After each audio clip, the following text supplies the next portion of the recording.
주민 여러분 안녕하세요. 주민센터 센터장입니다. 오른쪽 링크를 클릭하면 1탄을 먼저 보실 수 있습니다. 자, 그럼 계속 이어서 주민 시작합니다. 엄마, 벌떡 문안 열고 뭐야 연락도 없이. 원작의 인호 아내를 엄마로 바꿨습니다. 공유 배우에게는 왠지 아내가 있다는 게 어울리지 않았고 감독 본인도 미혼이어서 아내가 있는 삶이 어떤 건지 잘 모르기도 하고 본인이 어머니와 할머니를 모시고 살고 있기 때문에 설정을 바꾸고 고 김지영 선생님을 캐스팅했다고 합니다.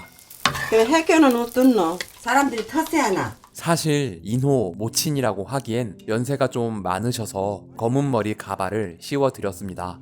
아이고 야이야 네 인자서 가장 행세하려 하나? 감독 본인의 할머니께서 경상도 사투리를 쓰셔서 인호 모친이 사투리를 쓴다는 설정을 했다고 합니다.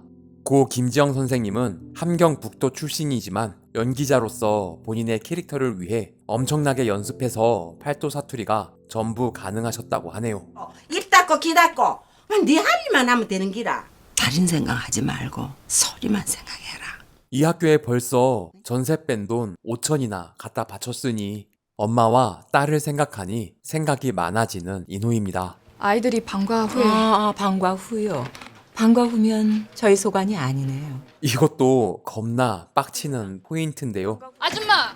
도대체 이게 누구 소관이란 말이에요? 청와대 소관이에요? 시청이죠. 해학적인 이 대사는 촬영 현장에서 만든 애드리브입니다. 한두 번이 아닌 것 같은데 첫 등장 때 차 유리가 깨져 있던 것도 사실 이런 이유가 아니었을까요? 강단 있는 캐릭터답게 벽돌을 팍 던져야 하는데 정유미 배우가 워낙에 여리여리해서 벽돌을 던지는 게 힘들어 보이는 느낌이 나는 건 좀 아쉬웠다고 합니다. 박 선생도 이제 늙었나 봐. 애들이 별로 겁을 안 먹네. 교장실은 세트 촬영이고 문 앞에 서 있는 인호는 다른 날 학교 복도에서 촬영했습니다. 공유 배우는 인호가 가장으로서 느끼는 무게감과 인간으로서 가지는 정의감 사이의 갈등이 도저히 가늠이 되지 않아 이 씬의 연기가 가장 어려웠다고 합니다. 기회가 되면 재촬영이라도 하고 싶을 정도로 아쉬웠다고 하네요. 그 어려운 갈등 사이에서 정의를 선택한다는 의미로 엄마가 교장에게 주라고 했던 화분으로 박보연을 응징합니다. 사실 원작에서 인호는 결국 떠나는 나약한 인물이기에 절대 이런 짓을 할 리가 없지만 감독은 인호가 조금은 강인한 사람으로 설정했습니다. 머릿속에서 해일이 일어난다고 표현되어 있는 걸 시각화하기 위해 화분 설정을 추가했습니다. 동생이 죽기 전에 무슨 일이 있었는지. 개봉 당시 온 몸에 힘이 다 빠져나가는 것처럼 힘들었던 기억이 나는데 지금 이 순간도 너무 힘드네요. 더 끔찍한 건 영화에서는 이게 순화시켜 표현했다는 것입니다.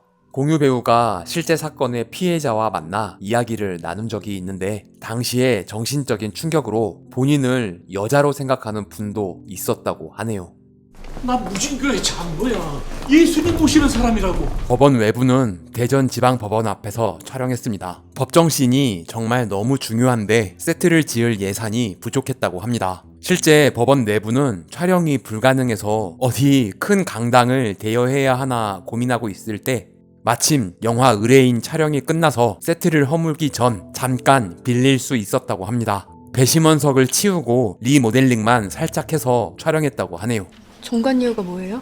간부급 판검사 출신 변호사가 처음 맡은 사건을 꼭 이기게 해주는 관례가 있어. 조연과 단역은 대부분 알려지지 않은 연극 배우를 캐스팅했지만 자해학원 측 변호인 황 변호사는 너무 중요한 역할이라 전작인 마이파더에서 김교도관 역을 맡았던 전국환 선생님을 다시 한번 모셨다고 합니다. 인호 측 방청석에 앉아있는 분들은 대부분 실제 농인입니다. 농아인 대학생 연합회와 파주 농아인 협회 분들을 모셨다고 하네요. 이 중에 실제 광주 인화학교에 다녔던 분들도 있어서 연기가 아니라 진심으로 분노하고 눈물 흘리는 분도 많았다고 합니다. 계란 흰자로 만든 하얀 액체이지만 입에 머금고 있다가 뱉었으니 그냥 침이나 마찬가지입니다. 2번 반복했다고 하네요. 아저씨는 성격 참 좋아요. 얼굴에 침까지 맞아놓고 고작 한다는 소리가 왜 이러세요? 원작에는 없었지만 감독이 미국 유학 시절 그냥 지나가는 흑인에게 갑자기 침을 맞아 더러웠던 기억을 되살려 설정했다고 합니다. 나도 그렇게 쉽게 산 거 아니거든요. 데모 쫓아다닌다고 연애도 제대로 못 해봤죠. 쥐꼬리만한 관사 월급으로. 의도한 건 아니었는데 유진이 감독이 어린 시절 겪었던 운동권 학생과 열정페이가 판을 치던 2000년대 초반 88만원 세대가 섞인 캐릭터가 됐다고 합니다. 유진이 데모하다 구호 외치는 선배를 보고 반했는데 그 선배가 졸업하고 대기업 취직하더니 선 봐서 결혼까지 했다는 본인 이야기를 하는 장면이 삭제됐습니다. 이후 무진시 지하철 광고를 보고 이곳에 왔다는 말도 삭제됐는데 이 장면은 인호가 광고판을 보는 엔딩 장면과 연결되는 장면이었습니다. 아저씨, 후회해요? 그럼 5천이나 냈는데 나 같아도 후회할 것 같은데요? 여러분 같으면 후회 안 하겠습니까? 댓글로 의견을 남겨주세요. 원작의 무기력한 인호를 생각하며 후회하고 있다는 느낌을 살려 연기했다고 합니다. 수화 통역사 분명히 전하세요. 통역을 할 정도로 수어를 잘하는 연기자를 찾기도 힘들고 그렇다고 진짜 통역사는 연기가 부족해서 고민을 많이 했는데 기적처럼 수어를 잘하는 연기자 장소연 배우를 만나게 됐다고 합니다. 이게 자발적 동의 없이는 불가능한 일 아닙니까? 이쯤 되면 관객도 너무 지쳤을 것 같은데요. 힘든 법정씬 중간에 잠깐 쉬어가는 느낌으로 짜장면과 바닷가 씬을 설정했다고 합니다. 말로 하는 대사 하나 없이 고요함 속에 느껴지는 감정이 너무 좋은데요. 감독 역시 이 장면을 촬영하며 행복을 느꼈다고 합니다. 이곳은 아까 그 조개구이집 근처 을왕리 선녀바위입니다. 내가 아빠였으면 좋겠대. 네가 엄마였으면 좋겠다. 야! 왜 여기서 인호와 유진의 로맨스가 나오냐고 할 수도 있겠으나 말 그대로 그냥 긴장을 풀어주는 농담입니다. 아저씨 꿈도 꾸지 마세요. 이 영화에 로맨스라니 말도 안 되죠. 인호를 소개해준 김 교수와 함께 있는 황 변호사. 이곳은 인천 송도에 있는 삿포로라는 일식집입니다. 진짜 비싼 초밥을 세팅해놓고 감독은 진심으로 먹고 싶었다고 하는데요. 촬영장의 조명이 너무 뜨거워서 상했을지도 모르고 먼지도 너무 많이 떨어져 있으니 먹으면 안 된다라는 소리를 듣고 시무룩해지셨다고. 이런 일에 계속 휘말리는 거 자네한테 득될 게 없어.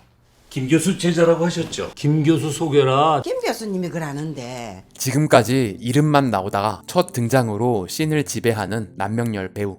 커피 프린스 1호점에서는 공유 아버지로 출연하셨었죠. 공유 배우는 당연히 가짜 유리를 준비할 줄 알았는데 진짜 유리에 화약을 설치해두고 터뜨렸다고 합니다. 무술 감독은 보호장갑 있으니 걱정하지 말라고 했지만 알고 보니 그냥 살색 일반 장갑이었다고.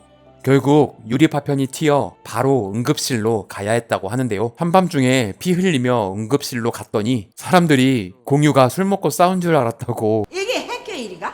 법원 로비도 촬영 허가를 받을 수 없어 대전의 서구청 건물 로비에서 촬영했습니다. 네 딸 소리보다 가가 더 소중한 기가. 지금 이 손 놔버리면 나 소리한테도 좋은 아빠가 될 자신이 없어. 이건 내 생각인데 이 대사가 이 영화의 키포인트인 것 같네요.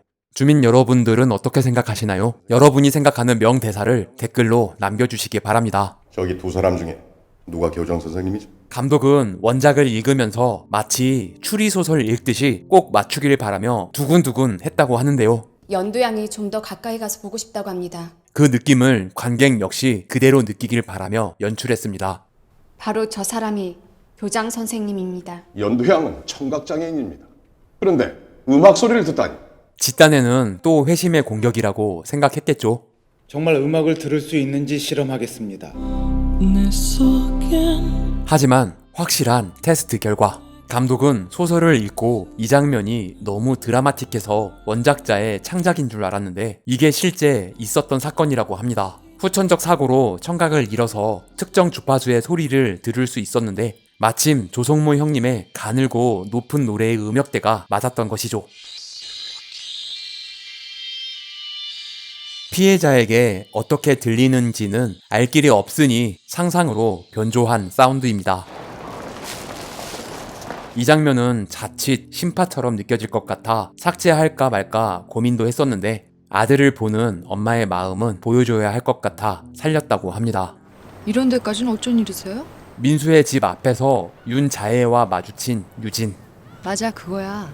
합, 의, 서. 진짜 미친 연기를 보여준 김주령 배우는 이후 감독과의 연으로 오징어 게임에서 한미녀가 됩니다.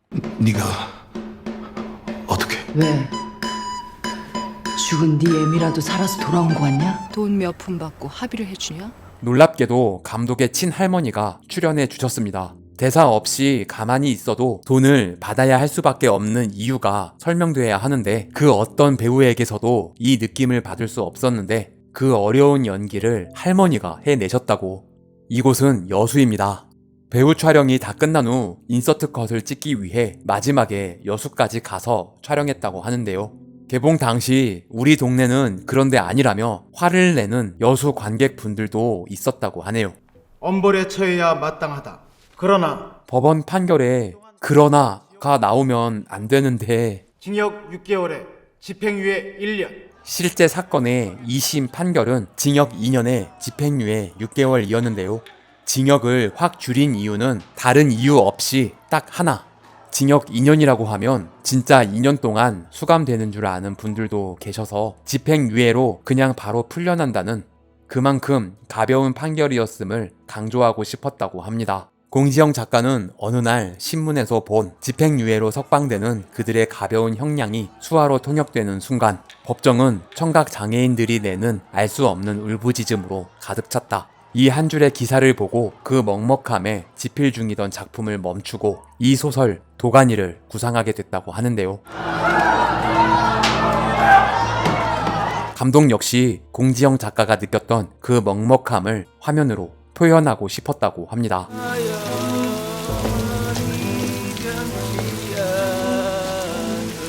이곳은 대전인데 사실 차단기가 작동하지 않아서 CG로 만들었다고 합니다.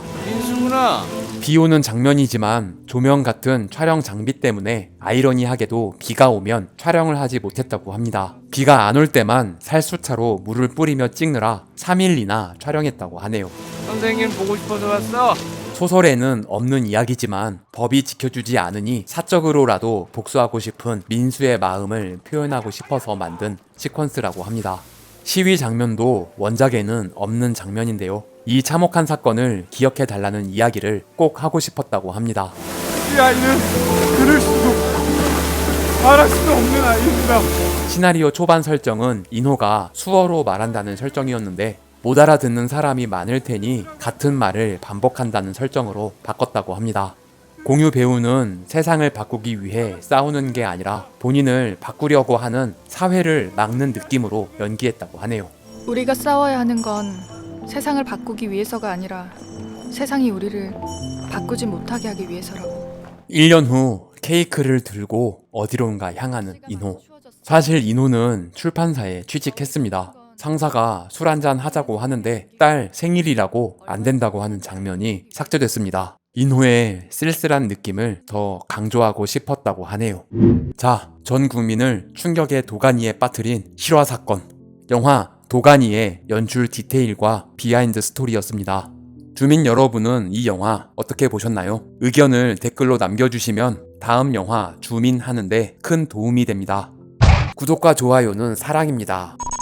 종 모양 클릭으로 알림 설정까지 하시면 주민센터와 좀 더 가까워집니다. 부디 조-9R 부탁드립니다. 시청해주셔서 감사합니다. 지금까지 센터장이었습니다. 다음 영상도 기대해주세요.